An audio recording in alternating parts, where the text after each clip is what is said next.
कक्षा 10वीं विषय गणित 21 निर्देशांक ज्यामिति प्रश्नावली 7.1 का प्रश्न क्रमांक 7वां। एक्स अक्ष पर वह बिंदु ज्ञात कीजिए जो 2, ऋण 5 और ऋण 2, 9 से समदूरस्थ है। अब कौन सी अक्ष पर? एक्स अक्ष का वह बिंदु को ज्ञात करना है।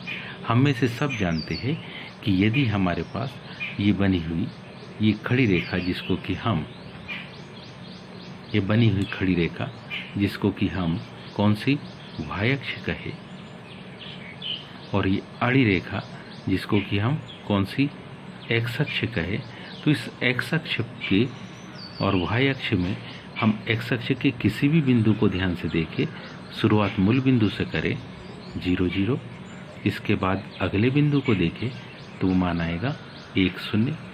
अगर हम इसके लेफ्ट साइड में जाएं तो मान आएगा ऋण 1, 0। कहने का मतलब एक्स अक्ष के किसी भी बिंदु पर हम जाए तो कौन सा वाई निर्देश, यहाँ पर एक्स निर्देशांक बदलेगा और वाई निर्देशांक सदैव 0 चलेगा। तो हम मान लेते हैं, माना क्या हम जानते हैं कि माना एक्स अक्ष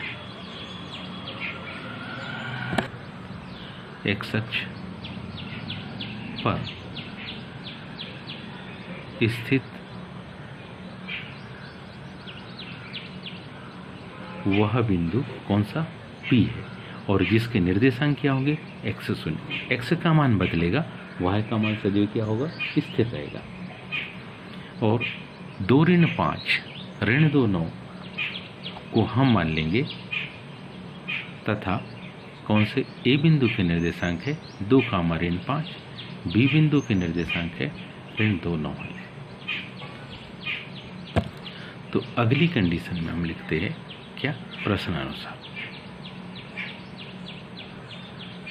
हमको क्या दिया है कि P बिंदु की A से दूरी और P बिंदु की B से दूरी ये दोनों आपस में कैसी है, बराबर।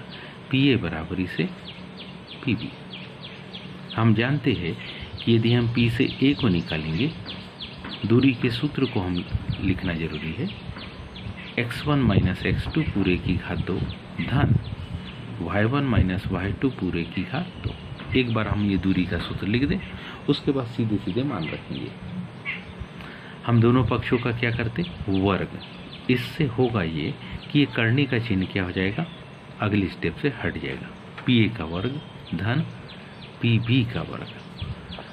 PA का वर्ग, जब हम PA का वर्ग लिखेंगे तो हमारे पास में ध्यान दीजिए क्या आएगा, x 0 2 ऋण 5, P बिंदु x1 y1, A बिंदु x2 y2, मीन्स x में से 2 को घटाएंगे पूरे की घात 2 धन क्या y1 माइनस y2 0 ऋण 5 धन बराबरी से दाहिनी ओर भी। अब क्योंकि घात 2 है, घात कैसी है 2 है, तो इस करनी की घात भी क्या हो जाएगी 2। PB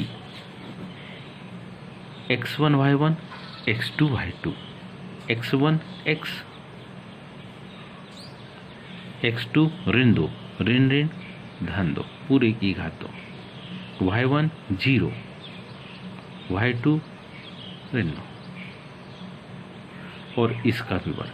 क्योंकि P और PB का वर्ग है इसलिए हम चाहे तो करनी चिन्ह को पहले से भी हटा दे तो भी चलेगा या बाद में भी हटा सकते। तो अब करनी चिन्ह दोनों तरफ से हट गया। अब किसका विस्तार, इधर होगा x ऋण 2 का विस्तार।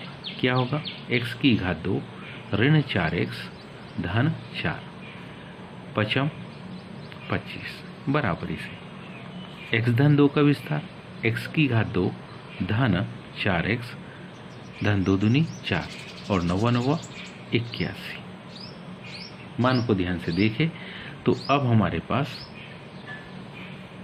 x की घात 2 दाहिनी बाईं तरफ भी है, इधर भी है, तो ये इधर आएगा तो ऋण x की घात 2, ये ऋण 4x, इधर से 4x आए तो ये ऋण 4x। ठीक है। अब हमारे पास है 25 में 4 जोड़ेंगे तो संख्या आ जाएगी 29, और 29 दाहिनी तरफ जाके 81 में 4 जोड़ेंगे तो 85 से घट जाएगा। 85 में से क्या घटाना, 29 को घटाना। 25 धन 4 बाईं तरफ धन था, दाहिनी तरफ जाएंगे तो 29 ऋणात्मक हो गया। कुछ पद यानी x की घात 2 से x की घात 2 घट गया। ऋण 4x में ऋण 4x जुड़ेगा तो ऋणाट x हो गया। 85 में से 29 को घटाएंगे तो कितना बचा, 56 बचा। और यदि अब हम किसमें, 56 में किसका, 8 का भाग दें, 56, लेकिन इधर ऋण 8 है तो हम ऋण 8 का भाग देंगे तो क्या आएगा, x बराबरी से आ गया 7, x बराबरी से 7 आ गया। तो अतः